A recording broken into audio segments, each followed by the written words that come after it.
தமிழ் மொழியின் 4வது குறளாகிய இதன் வழியாக அறம் செய்வதன் உயர்வு மற்றும் அவசியம் குறித்து விழிப்புணர்வு பெறலாம். வேண்டுதல் வேண்டாமை இலானடி சேர்ந்தார்க்கு யாண்டும் இடும்பை இல. வேண்டுவது வேண்டாமை என்பவற்றை கடந்தவர்களின் பாதங்களை சேரும்போது எப்போதும் துன்பம் அவர்களை நெருங்காது. இந்த குறள் மனசாந்தியின் மூல காரணத்தை நமக்கு தெளிவாக கூறுகிறது.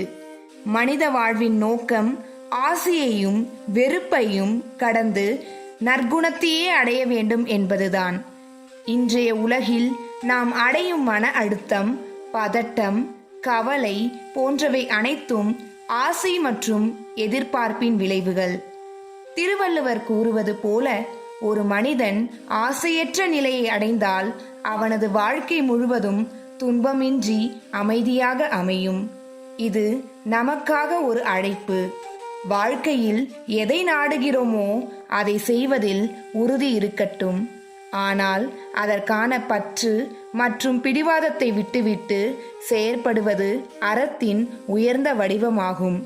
திருக்குறள் 4 ஆசை கடந்த வாழ்க்கையே ஆனந்தமாயிருக்கும்.